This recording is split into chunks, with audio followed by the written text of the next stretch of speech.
Hey there, D2 Beyond Light is right around the corner, and if you're getting tired of preparing, hey, don't worry, I don't blame you. I just want the new content to get here, man. But this might be among the last things you gotta do as a player. Make sure your inventory is full of great weapons for PvP. Today we're going over weapons you should get now if you don't have already in order to be better prepared for Beyond Light PvP. But before we talk about what gear you need to prep with, let's talk about how to prep and take care of your gear with the sponsor of today's video, Manscaped.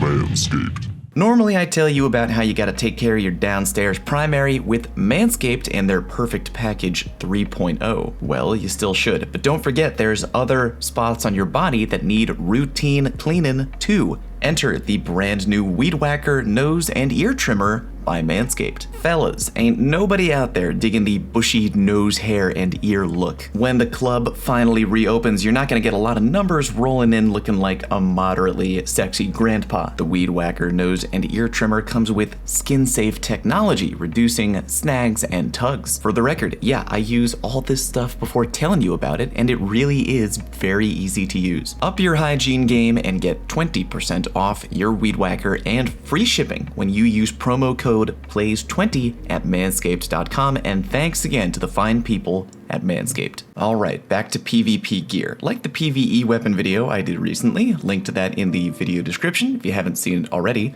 Today's recommended weapons are very particular. I'm only mentioning weapons that I think are going to be viable in Beyond Light PvP and that are not world drops, meaning that there's a clear and direct path to obtaining the weapon with minimal to no RNG involved. Here's a perfect example. Even though I think the Vigilance Wing is going to be cracked in Beyond Light PvP due to the nerfing of both 600 RPM auto rifles and 150 RPM hand cannons, I'm not recommending it in today's video. Why? Well, because it's a world drop, so if you don't already have the gun unlocked right now, there's no real way to get it other than crossing your fingers before Beyond Light outside of just having really good RNG. So again, today we are recommending guns that you need to go get, or in the case of legendaries, need to go get a god roll version of before November 10th. First up, Thorn and Ace of Spades. I'm grouping those two together because they're both going to be great for the same reason, and that is the death of 150 RPM hand cannons. With Bungie removing those from the game, 140 RPM hand cannons are likely going to be the new go-to,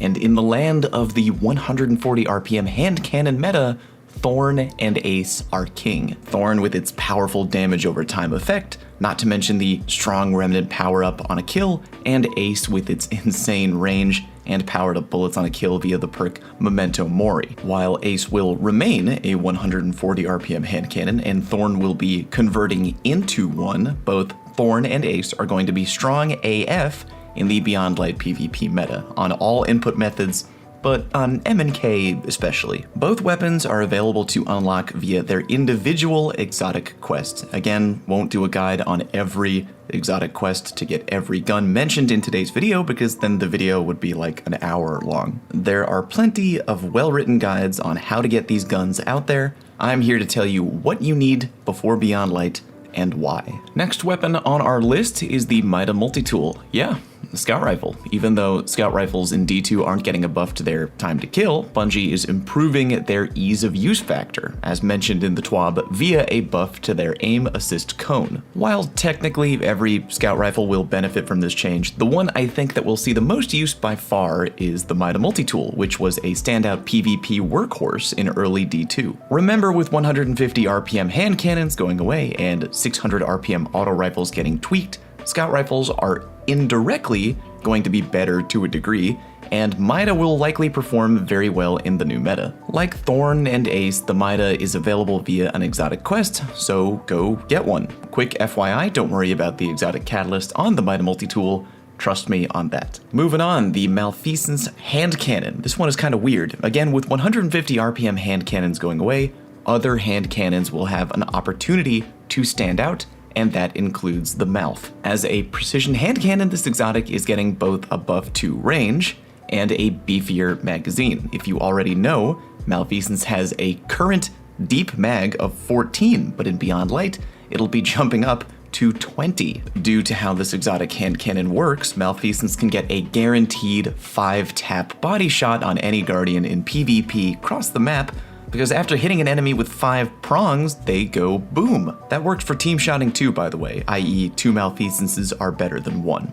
If I remember correctly, the exotic quest involves Gambit, so sorry about that in advance, but I think it'll be well worth it for Beyond Light, especially if you play on controller with super easy to control recoil. Next up, we got the Sturm hand cannon. In Beyond Light, 110 RPM hand cannons are getting their rate of fire beefed up to 120 without losing any damage. Their damage fall off is also getting a buff, and Bungie let us know that the gunsmith will be selling a brand new version of Drang, a gun I really love, meaning if you want, you can rock Sturm Drang in Beyond Light. Yeah, Sturm Drang isn't really used a lot right now, but with the buffs Sturm is getting, and with 150 RPM hand cannons going away, Sturm is looking pretty damn good in year 4 right now. Quick reminder that with a Warlock Empowering Rift or the Titan ability Inertia Override, Sturm has the potential to get a one-shot headshot kill in PvP from really deep. The exotic quest on Sturm does involve a touch of RNG. You have to decrypt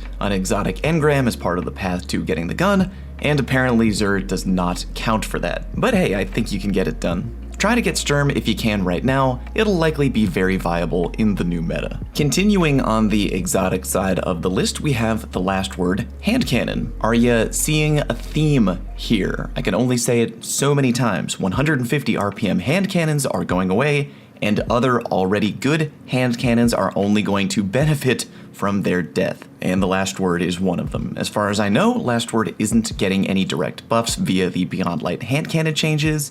It's not an aggressive, an adaptive, a precision, or a lightweight weapon, at least according to my buddy Mercules, whom I trust a lot on that matter. But yeah, less 150s equals more good last word, so acquire it now, especially if you play on controller where the weapon really shines. Go get that exotic quest done ASAP. With that, we move on to legendary weapons, and good news, because we are avoiding RNG riddled world drops. Every legendary weapon I'm a mention can be grabbed easily at the prismatic recaster by the Drifter. First up, the Gnawing Hunger.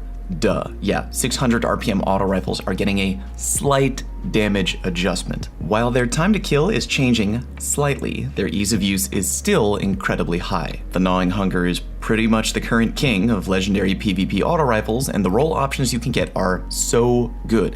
In the final category, you're guaranteed to get either Demolitionist, Rampage, Multi-Kill Clip, or Swashbuckler, meaning it's almost impossible to get a, quote, bad roll on this gun. You've got plenty of time to get a PvP god roll from the recaster, so might as well go get one. Next, we have the Lonesome Sidearm. Sidearms are shockingly good in the current meta, and again, 150 hand cannons going away. That only improves the viability of sidearms from up close. The Lonesome is my current favorite kinetic sidearm. For the record, favorite energy sidearm is Drang. So yeah, go pick one up because they're really good and you should give them a try. For my Lonesome, I'm usually looking for full range combined with either kill clip or multi-kill clip and also full auto. I actually don't like full auto for a lot of other weapon types in the game, but love full auto on sidearms. Respect the Lonesome, it's good, go get one. Getting towards the end here, and next up, finally, we have a pulse rifle. The Cold Denial is one of my favorite legendary primary weapons of the season, and you should really go get one. Quick FYI, no, pulse rifles, as far as we know, are not getting any buffs whatsoever as we move into Beyond Light, but they're not getting nerfed either. And because 600 RPM auto rifles are getting a mild nerf that only makes pulse rifles even more viable. You can try to get whatever roll you want from the prismatic recaster. There's great perks you can go for, like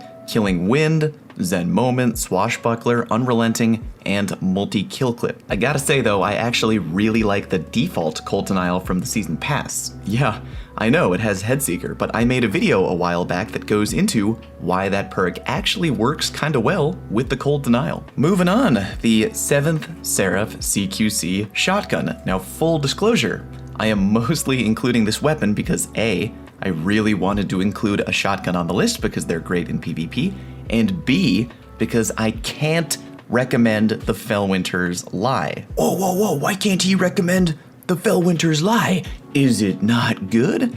No, it's incredible. It's absolutely the shotgun I'm taking into Beyond Light PvP, and if you own it, you're probably gonna roll deep with it too. Not getting sunset until season 13, and crazy perks on paper. You'd have to be crazy to not use the Felwinter's Lie, but you can't currently get the gun in Beyond Light, which, by the way, bonkers that weapon is off the table, Bungie. I can literally taste the tears of New Light players with no way to earn the Lie. And with that wonderful introduction out of the way, please meet the 7th Serif CQC. It might not be Felwinter good, but it brings plenty to the table. It's a lightweight frame shoddy, meaning you move faster with the gun, and a variety of great perks like Assault Mag, Quick Draw, Slide Shot, and Vorpal weapon for shutting down roaming supers. Really just take your pick between Slide Shot Vorpal or the safe choice, which is Quick Draw Vorpal. Next up, we got the Ikelos sniper rifle once again. I already recommended it in the PvE video, but you'll probably want a different role for PvP. Ikelos is a pretty reliable sniper. It has a zoom of 45, which not the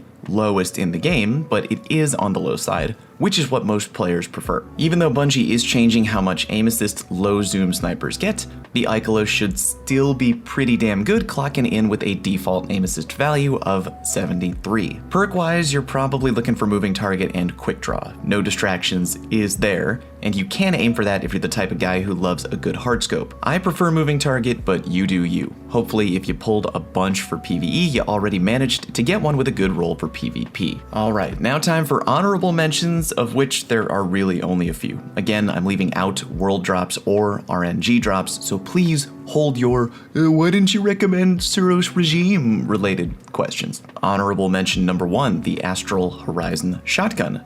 Reason it's an honorable mention is because you can only get it during trials, and as I record the script for today's video, the Horizon ain't a trials reward this weekend, and after that there's only one weekend left. So it may not be available again between now and Beyond Light.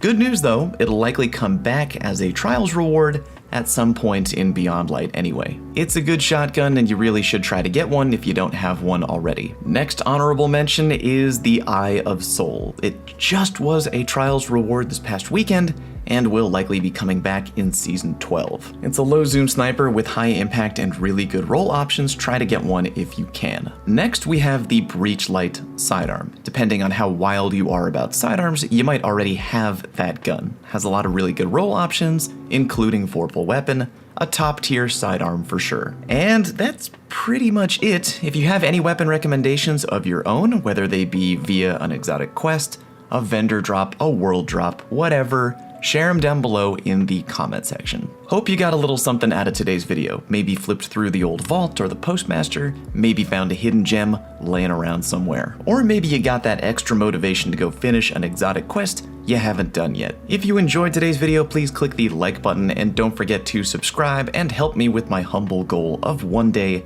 taking over the world. Thanks for watching, and I'll see you next time.